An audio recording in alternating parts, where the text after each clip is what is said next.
friends, Cherie here. Welcome back to the channel, Gardening at Home with Cherie. So today, as promised, we're back for part 2 to talk about my experience attending the 3-day Garden and Living Expo down in Wisconsin.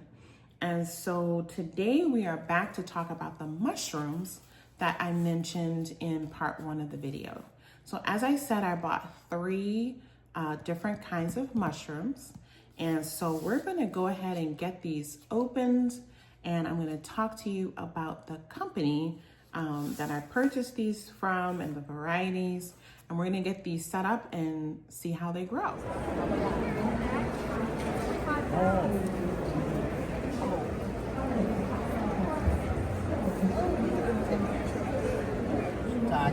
They're definitely my favorite.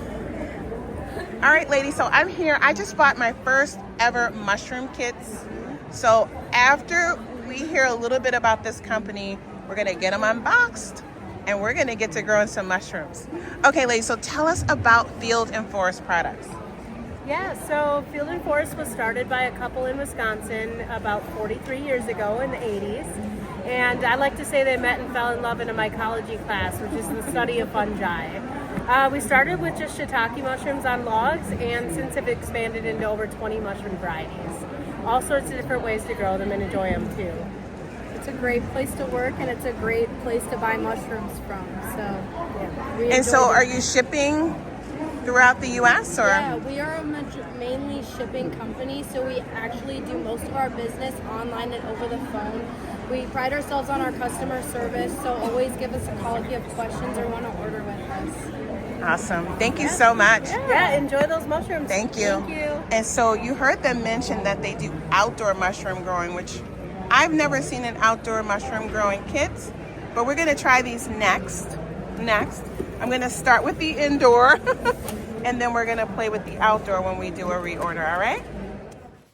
Okay, friends, so we are back to set up the mushrooms. And I decided actually I'm gonna set them up here in my dining room because this is an area that has the right climate. And so I think each pack as I open it is going to have its own sheet because this looks very specific to this kind. So first, let me just tell you the varieties that I have. I picked up 3 blocks to grow.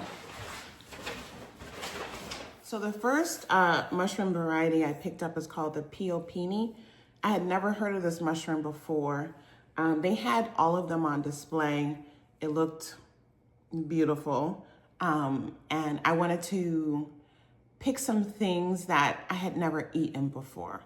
They had a lot of the typical ones that I've eaten before, the oyster mushrooms and things like that. But I wanted to try something, it's just like, me growing my vegetables from seed. I mean, kind of the point is to grow things that I can't get in the grocery store. Because, if I just want a green bell pepper, I can get them in bulk from Azure Standard for pretty inexpensive at the farmer's market. For me, the fun and the joy is to grow really diverse, unusual things that have different characteristics. And I love to cook, and so it also now I'm going to be researching recipes that, possibly use this. And so, that's the wonderful thing when you grow it yourself. You can pick it based on your own taste and how creative you want to be, how much you want to explore flavors. And so I went into it with that feeling that I wanted to explore something new. So I got the Piopini, and so this one is the only one I've opened so far. And like I said, it has a direction paper here. And I kind of looked over it, got a feeling for, what's involved. And according to this one, it says here, that these tabletop mushroom farms, they are ready to use. You don't have to do anything, special to them. But it does say store up to 2 weeks in the refrigerator prior to opening or open upon receipt. And so we're gonna get these open. It says here, difficulty level for this particular mushroom is easy. Time to fruiting is 9 to 14 days. And the mushroom appearance, it says deeply colored terracotta tinted caps, smooth texture with long white stems, usually grows in clusters. For the flavor and texture, it says nutty and crunchy with a rich umami flavor. And they were beautiful looking mushrooms. I'm trying to put a picture up here on the screen. So for starting the mushrooms, you need to pick a space that the temperature stays between 60 and 72 degrees. And that's why I'm gonna go ahead and do it here in my big open dining room. There's great airflow.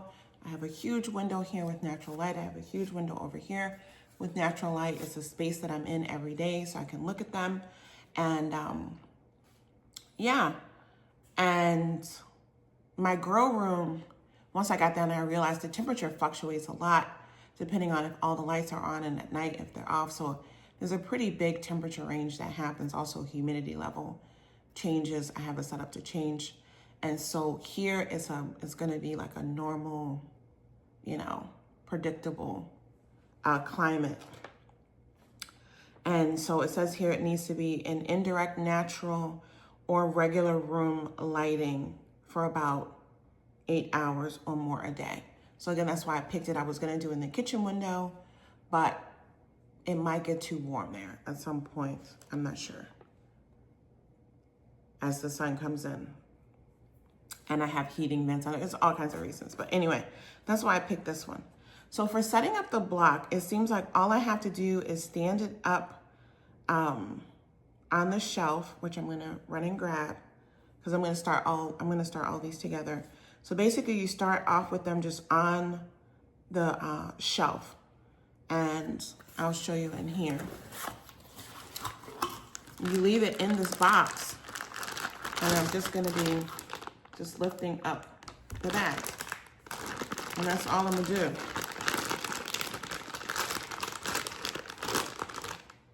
And it's gonna grow in this box. So that's just the first step.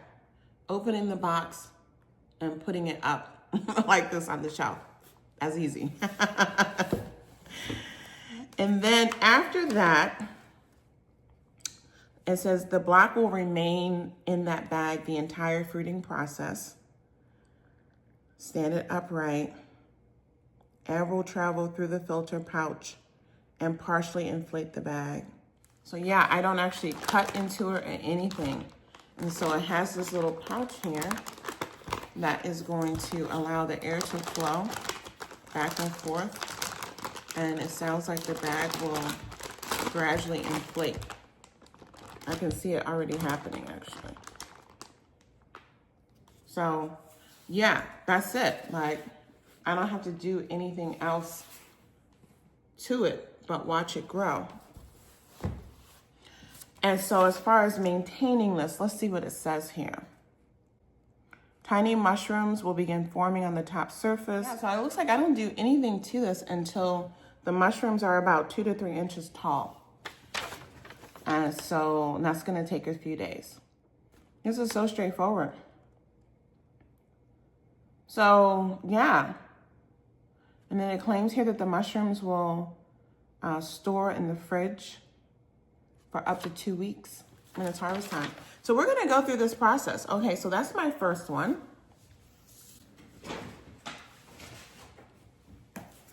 The second variety I got is the shiitake. So of course that's one I had before. Okay, so here's what the shiitake mushroom block looks like. And this is apparently what it's supposed to look like.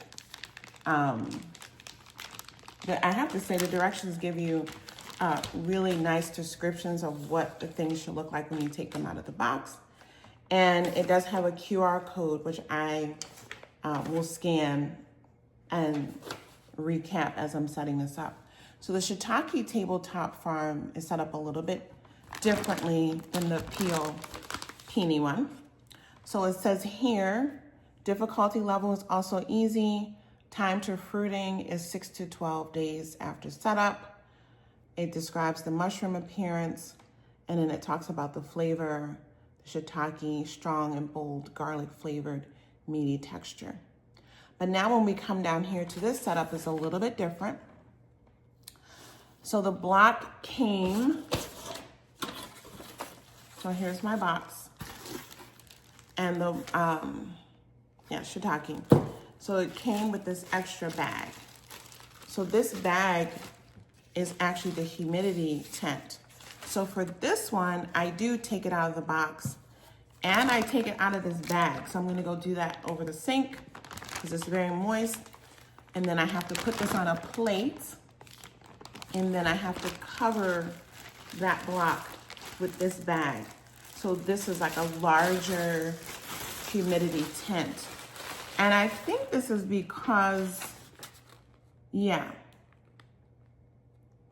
with the shiitake mushrooms, they're gonna grow they're gonna grow on the sides of the block also and not just the top. Where I think with the piopini, they're just gonna grow up out of the block. And so this one has to come out of the bag. Otherwise, all of these mushrooms, I can actually, they're gonna grow all around the sides as well as out of the top. So that's gonna have a little bit different setup. And the temperature for this one, it says,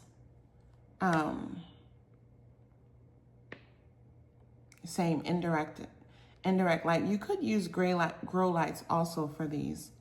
So maybe I will actually do that.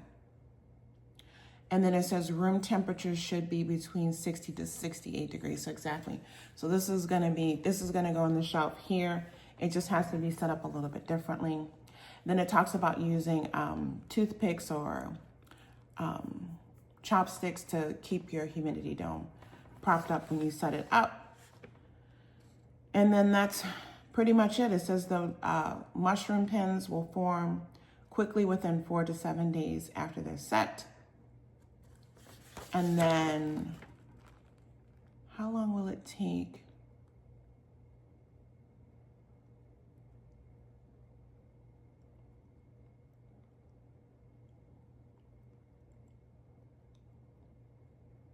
Okay, so it tells you an appearance to look for.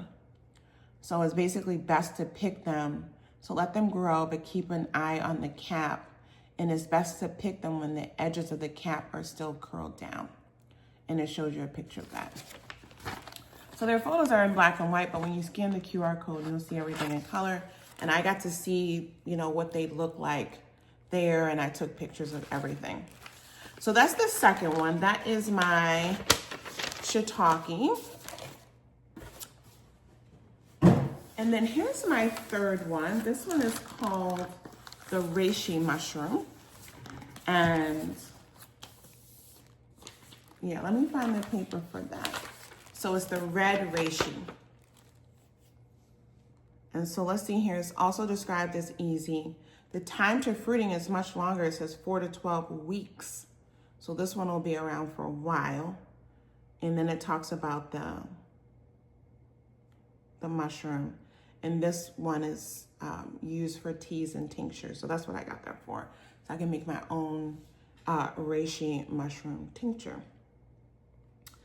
And let's see here. Leave the block in the box for this one. Okay, wow, so this one is considered easy, but it definitely is going to need to be monitored a little bit more because it's growing for so long. So I will need to check airflow, moisture level, things like that as it grows. And so these will be done by the time this one gets to that stage, and then I'll be fully focusing on this one. And I think with this one, because of the temperatures that it will need, I think what I'm going to do, and the light, because it's saying that having it under a grow light is not necessarily bad for it. So I think what I'm going to do is, once I harvest these, I'll probably take these down to the grow room and let them continue to grow, because that's the space that I go in every day as well. I think that's going to be the plan. So let me show you what this reishi mushroom block looks like right now.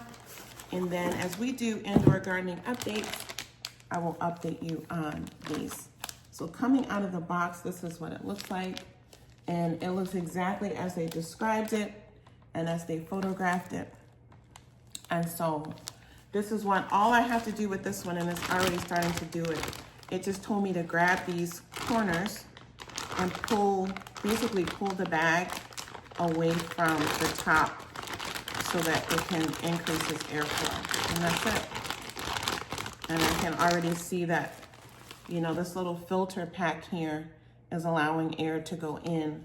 So I don't know if they vacuum sealed it or what when they boxed it, but as I lift it up, I can see that it's filling with air and it's not flopping back over.